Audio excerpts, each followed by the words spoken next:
M-a surprins în primul rând motivația acestor copii. Deși nu au mai participat niciodată la un proiect de o asemenea dimensiune, de o asemenea învergură, au fost foarte motivați de la început până la final. Și îmi aduc aminte că pe parcursul acestei călătorii au întâmpinat dificultăți pentru că erau lucruri noi, spre exemplu vorbitul în limba engleză la acele pitch-uri. Aceste lucruri au însemnat provocări pentru ei, provocări pe care a trebuit să le gestionăm împreună și să trecem cu bine peste ele pentru a ajunge astăzi la această etapă finală. Și motivația lor a fost cheia.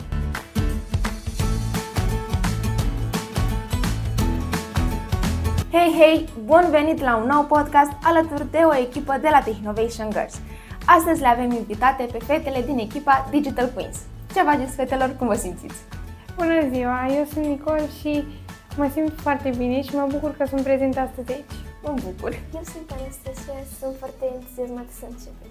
Bună ziua, eu sunt Maria și suntem toate trei eleve la școala gimnazială Alexandru Davila din Pitești. Povestiți-mi mai multe despre proiectul vostru, fetelor. Proiectul nostru, Waste Wizard AI, se bazează pe reciclare incorrectă.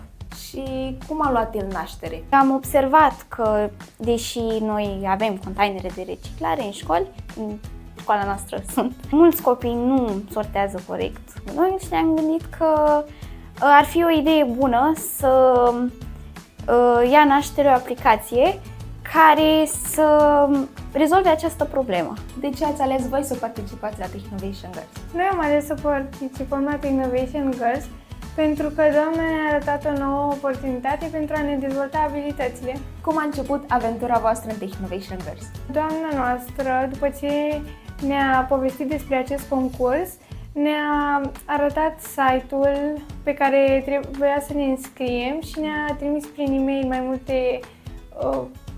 mai multe detalii, da? Iar apoi, într-o săptămână numită Săptămâna Verde, pe care am avut-o la școală, am avut un program mai liber și am reușit să ne întâlnim, să mergem la anumite containere și să tragem cadruri pentru acel regional pitch. Cum a început practic povestea voastră? Cum ați construit aplicația? Am observat că colegii noștri nu aruncă deșeurile unde trebuie sau chiar nu le reciclează deloc. Și ați ales să faceți această Pentru aplicație? a-i ajuta. De asemenea, ne-am gândit că, având în vedere că toată lumea stă cu ochii în telefoane, ar fi o metodă convenabilă de a-și petrece timpul. Cum funcționează aplicația voastră? Aplicația noastră clasifică un deșeu într-una dintre cele 4 categorii de reciclare. Care au fost principalele provocări întâlnite în Technovation Girls? Să antrenăm machine learning, pentru că Durează foarte mult. noi încă nu am studiat asta la școală și a trebuit să învățăm în plus pe lângă ce știam. Și a fost și greu să găsim numărul pe care trebuia să-l antrenăm. Da, deoarece noi ne-am încadrat în 50 de epoci și 2000 de poze. Ce lecții importante ai învățat, Nico? Eu am învățat să lucrez în echipă alături de colegele mele. Și să ne completăm una pe cealaltă. Și, bineînțeles, am legat prietenii mai strânse, deși noi ne cunoșteam de dinainte, dar ne-a legat cumva proiectul ăsta. Cum credeți că v-a schimbat experiența Technovation Girls, atât ca echipă, dar și ca persoane? În primul rând ne-am dezvoltat atât individual, cât și ca o echipă. Și pentru că nu e ușor să lucrezi într-o echipă, e ușor să lucrezi individual, însă în echipă trebuie să te adaptezi la ideile celorlalți și asta a fost o provocare peste care am trecut. Felicitări! Ceea ce ne-a schimbat pe noi a fost faptul că am învățat să fim mai apropiate. Technovation Girls nu se bazează pe rezultate individuale, ci se bazează pe munca în echipă. Acest proiect ne-a învățat și să ne legăm ideile una de cealaltă, pentru că am avut foarte multe idei și a trebuit să ne punem de comun. Am învățat și să fim toți pentru unul și nu pentru toți. Vă erați prietene și înainte de Technovation Girls? Da, dar acest concurs ne-a legat și mai mult una de cealaltă. Suntem toate în aceeași clasă. Și prietenia acum înseamnă altceva după Technovation Girls pentru voi, nu? Da. Mai exact ce? Acum ne înțelegem foarte bine și vorbim mult mai mult decât la început. Aceste drumuri pe care le-am făcut de la noi, de la Pitești până aici, ne-am distrat foarte mult în mașină și ne-am distrat foarte mult și la Technovation și aici. Vă gândiți la o posibilă carieră în tehnologie sau e prea devreme să vorbim despre așa ceva? Este un pic cam devreme, dar chiar mi-ar plăcea foarte mult să se întâmple acest lucru. Dacă mă întrebați asta mai de mult, nu mă gândeam că aș fi putut să ajung aici. Nu mă gândeam sincer că aș fi putut să învăț atât de multe lucruri într-un timp atât de scurt. Și înainte nu prea îmi plăcea informatica așa mult, dar în timpul acestui proiect am reușit să îmi dezvolt anumite abilități pentru informatica. Și să mai spunem că, da, e un pic cam devreme să ne gândim, dar prin acest concurs am văzut cum ar arăta o carieră în IT. Din ce am văzut, fiecare echipă de la Technovation Girls a avut câte un mentor. Și voi ați avut un mentor, nu? Da. Și cum a fost parcursul Technovation Girls alături de un mentor? Mentorul nostru a fost doamna noastră profesoară de informatică și sincer mă bucur că a fost dânsa mentorul nostru pentru că aceasta chiar s-a implicat și ne-a ajutat foarte mult, iar eu cred că fără ea nu ar reușeam să ajungem aici. Ne-a explicat foarte multe chestii și a fost mult mai ușor cu ajutorul dumneei.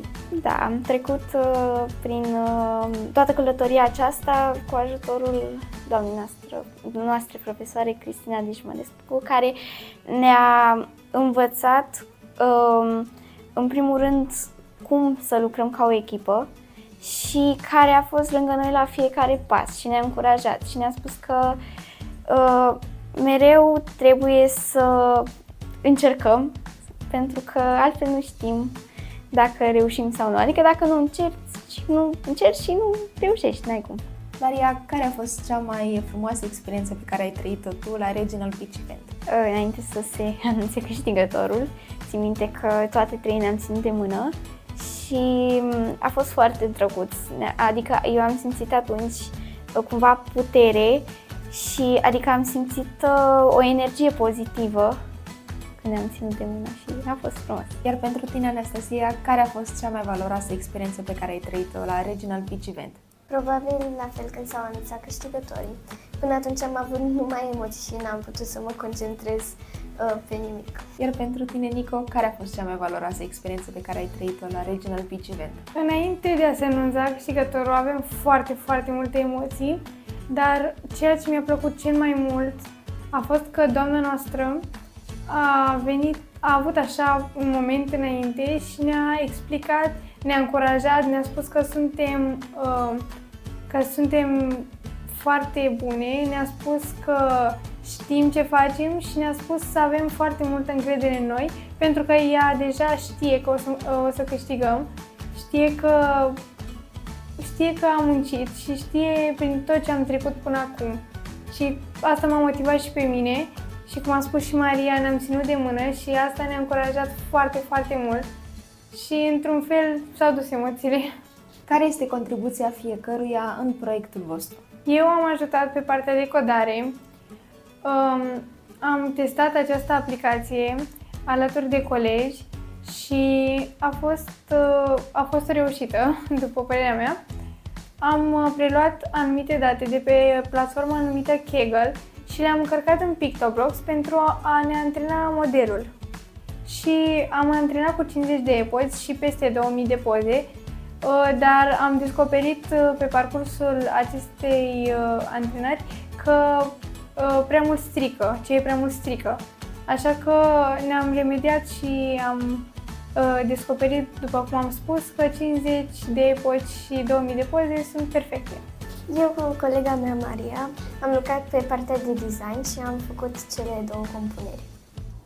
Da, a fost muncă în echipă pentru că, cum am spus, a trebuit să ne punem ideile cap la cap și până la urmă am reușit să le facem să se îmbine și să fie fiecare dintre noi mulțumită.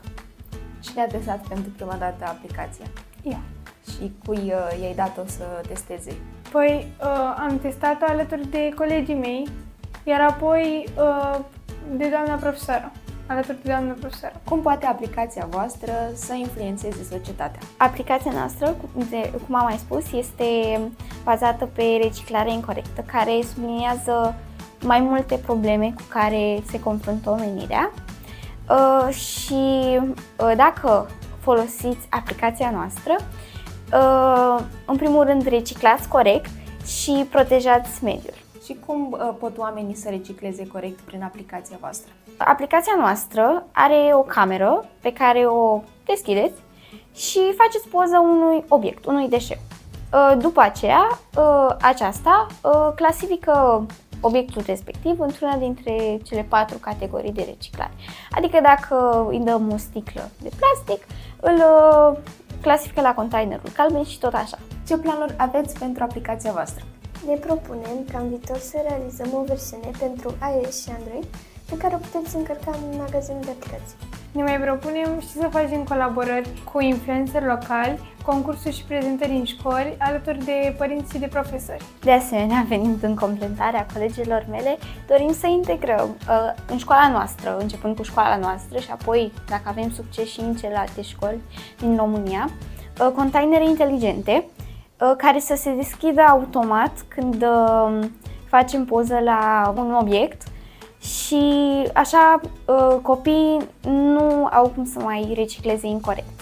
Ce sfaturi le oferiți fetelor care doresc să participe în viitor la Technovation Girls? Eu le propun să fie încrezătoare în ele și să nu se ia după alții care le spun că nu o să câștige niciodată, pentru că nu se știe ce se va întâmpla. Eu le sfătuiesc să aibă încredere în ele și, după cum a spus și doamna mea, cei care nu încearcă deloc au pierdut de fapt față de cei care au pierdut la propriu în competiție. După cum au spus și colegele mele, încrederea este cheia în orice concurs și de asemenea vreau să mai adaug și faptul că orice s-ar întâmpla și dacă câștigă și dacă nu, ele oricum au fost cea mai bună versiune a lor și asta e tot ce contează. Felicitări și sperăm ca fetele care ne ascultă în acest moment să asculte de sfaturile voastre și să țină cont. Mulțumim!